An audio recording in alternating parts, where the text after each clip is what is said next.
Class 12 welcome back to my channel. ये video class 12 के उन स्टूडेंट्स के लिए है जो भी अभी क्लास 12 में आए हैं। स्टूडेंट्स, हम लोग अंतरा बुक से चैप्टर नंबर 6 असगर वजाहत की लघु कथाओं को डिस्कस कर रहे थे। इसमें ऑलरेडी शेर, पहचान, चार हाथ लघु कथा मैं समझा चुकी हूँ एंड हमने क्वेश्चन आंसर को भी डिस्कस किया था। आज हम लोग लास्ट लघु कथा साझा को समझेंगे प्लस क्वेश्चन आंसर के साथ, और इसे देखने के बाद ऐसा कोई सा क्वेश्चन नहीं होगा जिसे आप लोग ना कर पाएँ। स्टार्ट करते हैं स्टूडेंट्स। तो साझा लघु कथा में क्या है, सबसे पहले ये समझते हैं कि इसके अंदर आज़ादी के बाद यानी 1947 के बाद किसानों की बदहाली का वर्णन किया गया था कि किस तरह जो बड़े बड़े मालिक होते हैं, बड़े या अमीर वर्ग होते हैं, वो किसानों की ज़मीन पर नज़र रखते हैं और उनके उत्पाद पर अपने नज़र रखते हैं और उन्हें कैसे न कैसे करके हासिल करना चाहते हैं। तो बेसिकली इसके अंदर समाज के अमीर वर्ग और प्रभुत्वशाली यानी जो पावरफुल वर्ग है उसके बारे में बताया गया है।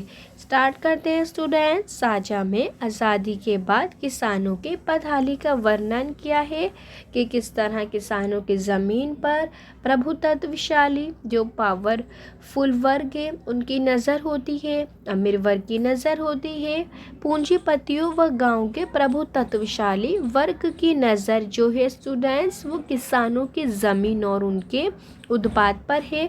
वो कैसे न कैसे करके उन्हें हड़पना चाहते हैं, उनकी ज़मीन को भी और उनके उत्पाद को भी। वे हर संभव प्रयास द्वारा उसे हासिल करना चाहते हैं, यानी वो अपनी पूरी कोशिश करते हैं कि वो किसानों की ज़मीन को, उनके उत्पाद को हड़प लें। बेसिकली किसानों के शोषण के बारे में, उनकी बदहाली का वर्णन किया गया है। हाथी समाज के अमीर और प्रभुत्वशाली वर्ग का प्रतीक है। आप याद रखेंगे स्टूडेंट्स कि चार हाथ स्टूडेंट्स साझा लघु कथा में जो हाथी है वो समाज के अमीर और प्रभुत्वशाली वर्ग का क्या है, प्रतीक माना गया है। आगे पढ़ते हैं। जो किसानों की सारी मेहनत और कमाई धोखे से हड़प लेता है, तो यह हाथी को संकेत माना गया है जो एक किसान के ज़मीन को और उसके उत्पाद को हड़प लेता है और किसानों को पता भी नहीं चलता है। आप याद रखेंगे किसान सक्षम होते हुए भी लाचार रह जाता है। तो यहाँ पर स्टूडेंट्स किसानों की लाचारी वर्णन किया गया है। तो आई होप आप लोगों को ये शॉर्ट थीम समझ में आई होगी। देन हम लोग अब इसके क्वेश्चन आंसर डिस्कस करते हैं जो एग्जाम के पॉइंट ऑफ व्यू से काफ़ी इंपॉर्टेंट है, और क्वेश्चन आंसर पढ़ने के बाद चैप्टर को लेके जो भी डाउट होते हैं वो सभी क्लियर हो जाते हैं। स्टार्ट करते हैं। तो स्टूडेंट्स बोला गया है कि साझे की खेती के बारे में हाथी ने किसान को क्या बताया। वेरी इंपॉर्टेंट है, आप लोग याद रखेंगे। बंटवारे की खेती के बारे में तो बोला गया है कि साझे की खेती के बारे में हाथी ने किसान को ये बताया कि वे उसके खेतों की रक्षा करेगा, यानी हाथी ने उसे विश्वास दिलाया कि मैं तुम्हारे खेत की रक्षा करूँगा। बाद में दोनों फसल को आधा आधा बांट लेंगे। हाथी ने, आप लोग याद रखेंगे, जो अमीर वर्ग का प्रतीक है, समाज के प्रभुत्वशाली वर्ग का हाथी को प्रतीक माना गया है। तो हाथी ने क्या कहा कि हम लोग फसल को आधा आधा बांट लेंगे। उसने ये भी बताया कि उसके साथ साझा खेती करने का ये फ़ायदा होगा कि जंगल के जो छोटे मोटे जानवर हैं उसके खेतों को नुकसान नहीं पहुंचा सकेंगे। आगे बढ़ते हैं स्टूडेंट्स। आगे बोला गया है उसके खेतों की रखवाली अच्छी तरह हो जाएगी, यानी अगर वो हाथी के साथ साझा करता है तो उसके खेत की अच्छी रखवाली हो जाएगी, जानवरों से उसका खेत सुरक्षित रहेगा। तो ऐसा उसे हाथी ने विश्वास दिलाया। आप लोग याद रखेंगे हाथी यहाँ पर अमीर वर्ग का और प्रभुत्वशाली वर्ग का प्रतीक है। हाथी यहाँ प्रभावी लोगों का वर्ग है, यानी जो पावरफुल है, जिसके हाथ में पावर है और जो किसानों का शोषण करना जानता है, वे किसानों का शोषण करता है। तो आप लोग याद रखेंगे कि हाथी को प्रभावी लोगों का वर्ग बताया गया है जो किसानों का शोषण करता है, यानी उसके साथ बुरा बर्ताव करता है और उसके साथ अन्याय करता है। आई होप ये आंसर आप लोगों को समझ में आया होगा। नेक्स्ट क्वेश्चन डिस्कस करते हैं, जिसमें बोला गया है कि हाथी ने खेती की रखवाली के लिए क्या क्या घोषणा की। तो आप लोग याद रखेंगे कि हाथी अमीर वर्ग के लोगों का प्रतीक है, यानी जिनके हाथ में पावर होती है। तो यहाँ पर बोला गया है कि हाथी ने खेती की सुरक्षा के लिए क्या क्या घोषणा की। तो हाथी ने किसी न किसी तरह किसान को तैयार करके उसके साथ मिलकर गन्ने बोए। तो आप लोग याद रखेंगे कि हाथी ने जो है उसे विश्वास दिलाया कि और किसान को तैयार किया कि वो उसके साथ मिलकर के गन्ने बोएगा। और हाथी ने खेती की रखवाली के लिए यहाँ तक कि उसने जंगल में स्टूडेंट्स ये भी घोषणा की कि किसान की गन्ने की खेती में उसका भी साझा है, यानी उसका भी डिस्ट्रीब्यूशन है। इसलिए कोई जानवर खेत को नुकसान नहीं पहुंचाएगा। और अगर किसी भी जानवर ने उसकी इस घोषणा की अनदेखी की, ऐसा हाथी ने कहा कि अगर अनदेखी की तो उसके लिए ये उचित नहीं होगा, यानी अच्छा नहीं होगा। तो इस तरह हाथी ने किसान को इस तरह खेती की रखवाली के लिए घोषणा की कि कोई भी जानवर यहाँ नहीं आएगा और वो दोनों साथ में मिलकर गन्ने को बोएंगे। नेक्स्ट क्वेश्चन पढ़ते हैं। नेक्स्ट क्वेश्चन में बोला गया है कि आधी आधी फसल हाथी ने किस तरह बांटी।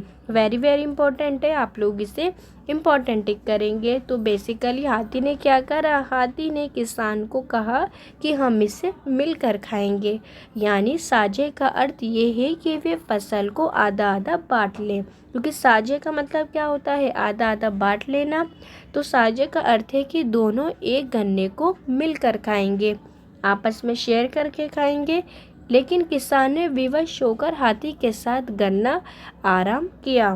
तो अब ऐसे में क्या हुआ स्टूडेंट्स कि गन्ने का एक चोर हाथी की सूंड में था, यानी एक साइड गन्ने को हाथी ने पकड़ा और तथा दूसरे आदमी के मुंह में, और जो उसका दूसरा छोर था वो आदमी के मुंह में था। तो गन्ने के साथ साथ वो खींचते हुए हाथी के मुंह की ओर जाने लगा कि जब एक चोर से आदमी ने गन्ने को पकड़ा तो जो हाथी था वो काफ़ी बड़ा था, तो वो खींचते हुए हाथी के मुंह की तरफ जाने लगा तो उसने एंड में आकर क्या करा स्टूडेंट्स, किसान ने गन्ना छोड़ दिया। जब उसने देखा कि मैं तो हाथी की मुंह की तरफ खींचा चला जा रहा हूँ, तो हाथी ने किसान द्वारा गन्ने छोड़ते ही गन्ने को पूरा खा लिया।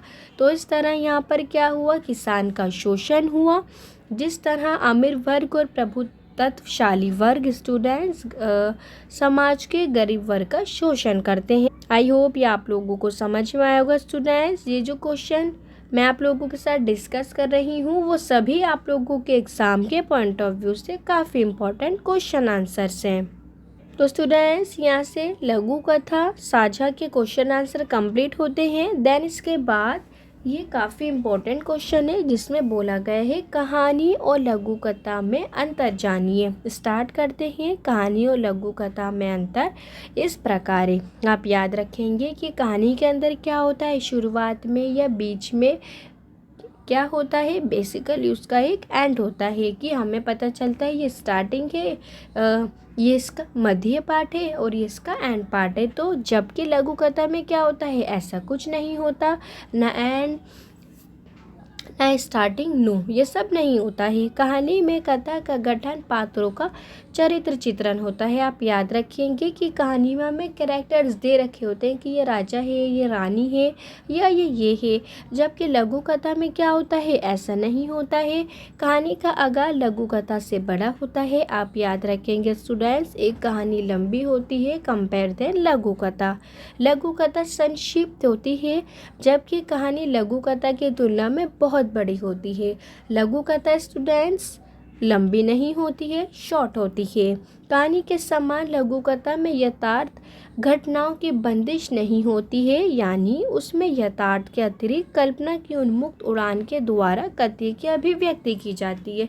बेसिकली होता क्या है, जब हम एक कहानी को देखते हैं तो उसमें हमें कैरेक्टर्स दे रखे होते हैं, इमेजिनेशन हमारे माइंड में बन जाती है कि हाँ ये राजा है, ये पशु है, ये रानी है, ये पक्षी है।